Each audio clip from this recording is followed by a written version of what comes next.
Bienvenidos sean todos en el nombre del Señor. Esto es Enfoque Cristiano.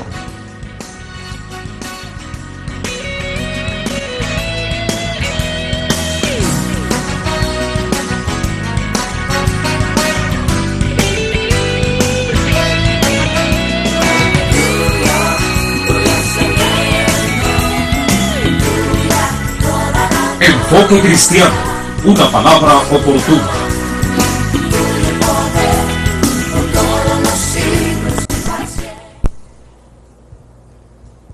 Sean bienvenidos nuevamente a su programa Enfoque Cristiano. Muchas gracias por estar con nosotros en este día para compartir un tema muy interesante a partir de la palabra del Señor. Hoy nos acompaña el pastor Byron García de la Primera Iglesia Bautista Betania aquí en El Progreso.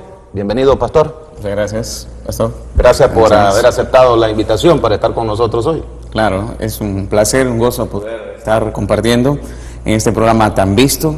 Esperamos que hoy nuestro aporte pueda ser significativo para poder, enriquecer la temática de hoy. Estamos seguros de eso. Hoy hay una reunión, ¿no?, en la Iglesia Bautista, una noche. Así es, esta noche tenemos lo que es un concierto juvenil, donde estarán participando unas 4 iglesias. ¿Y qué iglesias son?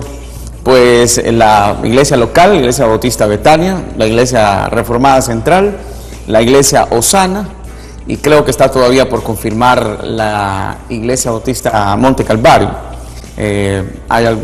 Y otras participaciones especiales. Hoy comienza a las 6:30, 7. A las 6:30, entre 6:30 y 7, pues estará comenzando este concierto juvenil. Bueno, extendemos la invitación a los jóvenes que están viendo hoy, ¿no? Es una reunión de jóvenes, ¿no? Sí, es una reunión de jóvenes, pero pues alguien dijo que uno es joven hasta que el corazón se le arruga. Así que todos pueden asistir, todos pueden participar, y si hay jóvenes por ahí viéndonos, pues están invitados para poder llegar y gozarse en la presencia del Señor. Muy bien, le invito para que hagamos una oración, pastor. ¿Quiere hacerla hoy? Perfecto. Muy bien. Señor, te damos infinitas gracias, la oportunidad que nos das de estar en este tan gustado programa, Enfoque Cristiano. Gracias, Señor, porque podemos llegar a miles de personas a través de este medio. Señor, permítenos que a través de esta palabra podamos tocar el corazón de las personas y a la vez ministrarles con el poder de tu palabra, Señor. Así es. Señor, bendice nuestra Honduras, bendice nuestro país. Así es. Señor, que este país siga siendo tierra tuya, Señor. Una tierra que te pertenece, la cual como cristianos y creyentes declaramos. Muchas gracias, Señor. Dirígenos en el resto de este programa. En el nombre de Cristo Jesús, amén y amén. Amén. Como recordarán, siempre al final de nuestro programa, nosotros queremos obsequiar a algunos de ustedes alguna de estas 2 Biblias que están aquí en el escritorio y que pueden ser suyas, reportándose aquí al programa. Siempre en cada programa, pastor, nosotros obsequiamos 1 o 2 Biblias a algunos de nuestros televidentes, porque estamos totalmente convencidos que solo la palabra de Dios y solo ella puede darle crecimiento, arraigo y crecimiento espiritual al creyente, ¿no le parece? Sí, definitivamente. Qué mejor regalo que la palabra de Dios, que nunca pasa de moda, que es un libro para todas las problemáticas de la vida, para todas las circunstancias que enfrentamos en la vida, y esperamos que los hermanos con mucho entusiasmo puedan llamar para poder hacerse acreedores de este maravilloso regalo que es la palabra de Dios. Excelente. Para el día de hoy en nuestro programa, el tema que queremos y vamos a desarrollar con el pastor Byron es cuidando al ministro de Dios. Cuidando al ministro de Dios. Y eso lo hacemos porque en 1 Corintios, en todo el capítulo está dedicado. El apóstol Pablo hace una defensa, yo diría ardorosa, bien argumentada, bien fundamentada, de sus derechos como ministro del Evangelio. Y en su defensa tiene que ver con el sustento económico, sustento material y sustento económico que la iglesia debe proveerle a causa del ministerio para él, apostólico, pero que también era un ministerio pastoral, docente, que Pablo realizaba particularmente entre los hermanos de la iglesia de Corinto, que se resistían, un sector de ellos se resistía a reconocerlo como tal. Y en esta carta, Pablo se ve obligado a defender sus derechos. Yo creo que en algún momento el pastor debe hablar, ¿no? Sí. El ministro debe hablar, a veces ante la dureza, ante la indiferencia, ante la poca disposición y disponibilidad de los hermanos y de la congregación a reconocer que también él tiene necesidades, ¿no? Sí. ¿Verdad? Pablo enfrentaba el problema de que había hermanos en la iglesia que se oponían o consideraban inapropiado, consideraban también inoportuno que se le diera una remuneración económica, un sustento a él para que pudiera suplir y satisfacer sus diversas necesidades. Y sobre los problemas de división que esta iglesia tenía, además agregaban este otro, el de no querer reconocer adecuadamente y también con generosidad. Recordamos que Primera Tesalonicenses dice que a los que están encargados de enseñar la palabra deben ser dignos de doble honor, ¿verdad? Y ahí se refiere a que sean sostenidos, ¿verdad? Bueno, ahí literalmente se refiere a doble salario. Exactamente. Sí. ¿Verdad?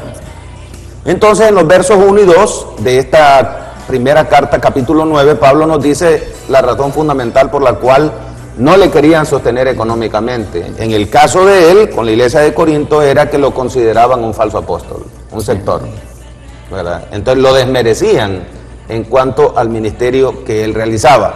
Y Pablo les dijo, bueno, si para otros no soy apóstol, pues para ustedes sí, hombre, he estado con ustedes. Sí. Ustedes son mi carta de presentación, ustedes son el fruto de mi trabajo, no puede ser que ustedes me traten de esa manera. Entonces a ellos no le concedían el lugar que merecía y que por llamado de Dios él tenía, pues, en medio de la congregación.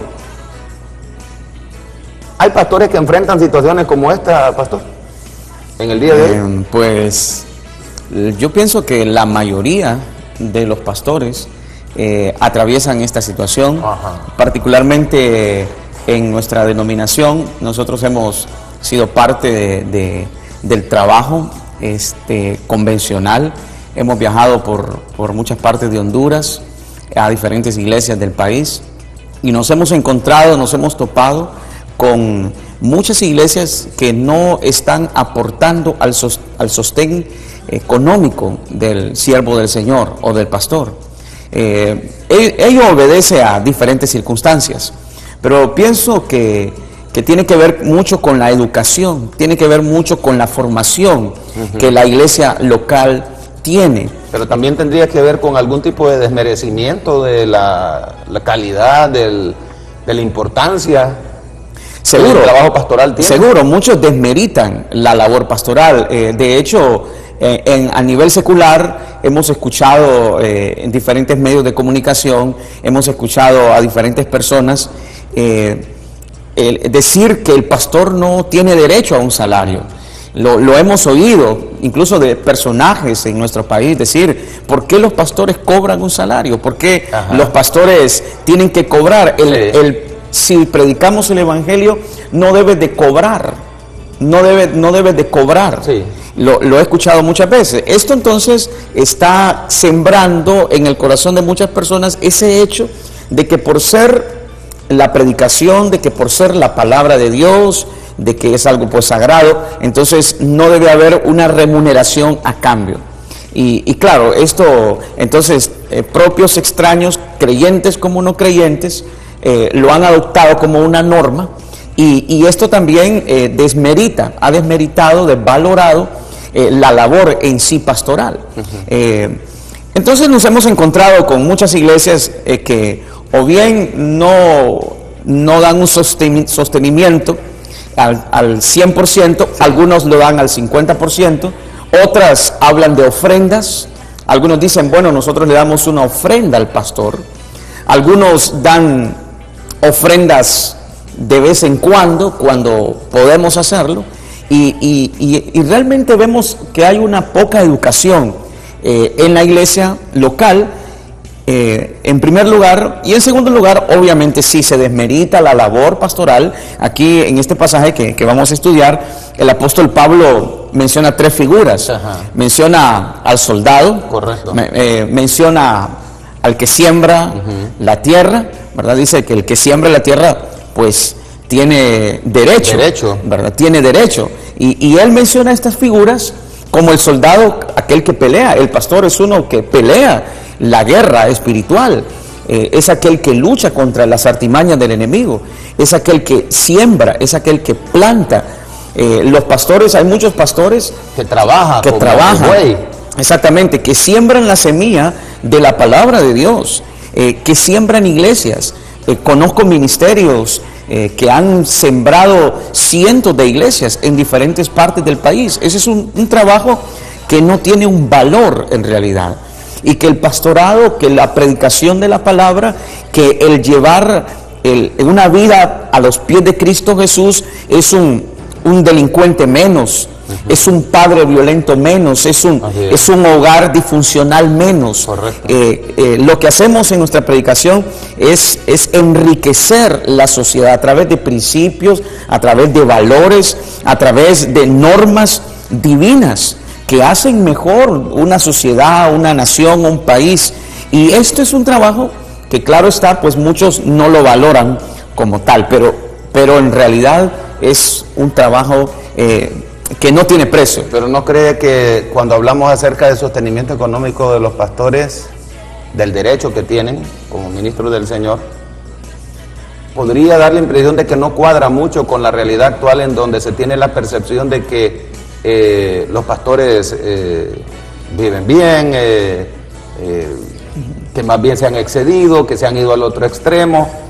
¿Es eso realidad o es sencillamente unos cuantos nada más, pero que la inmensa mayoría, especialmente dentro de lo que es la zona rural del país, pasan situaciones bien difíciles? Sí, ¿no? sí, muy difíciles. Yo pienso, pastor, que hay extremos en esto, y siempre debemos buscar el punto de equilibrio. Correcto. El apóstol Pablo dice muy claramente, él habla de sus derechos, pero a la vez el apóstol Pablo dice que lo que hace, lo hace de buena gana, lo hace de buena voluntad, me es impuesta necesidad. Es decir, nosotros como predicadores, como siervos de Dios, que tenemos un llamado, no porque recibimos una remuneración, hacemos esto incluso a cambio de nada. Hay bastantes pastores. Sí, muchos lo hacen a cambio de absolutamente nada. Algunos pastores, y podemos incluirnos en eso, podemos dejar buenos trabajos. Yo conozco muchos pastores que han dejado puestos ejecutivos con un buen salario. Con un buen salario, para llegar al pastorado ganando la cuarta parte de lo que ganaban. O tal vez menos. O tal vez menos. Lo cual denota que los pastores estamos dispuestos a predicar el evangelio gratuitamente. De hecho, no nos pagan por predicar el evangelio. Nosotros como pastores, y la gente que nos está viendo debe entender que la iglesia ni las gentes nos pagan por predicar el evangelio. No es así, ese no es el enfoque en realidad. Pero volviendo al punto, algunos se han ido a los otros extremos y de repente entonces cruzan el límite, han abusado, toman los recursos que no les corresponden, comienzan a vivir de una manera pues que no es propia del siervo del Señor, y entonces esto es lo que genera pues esa habladuría. Eso es lo que genera, y la gente generaliza también, cree la que gente todos generaliza, son iguales, ¿no? La mayor parte de la gente dice los pastores somos aprovechados, es bueno esto del Señor, me voy a meter a ser pastor, creo que puedo ganar algún dinero. Sin embargo, teologías que han llegado y se han infiltrado en nuestras iglesias, como la teología de la prosperidad, han generado todo este tipo de controversia en el ministerio. Los extremos son negativos. Una iglesia, si tiene recursos y puede sostener a un pastor dignamente, Dignamente, sí. debe hacerlo.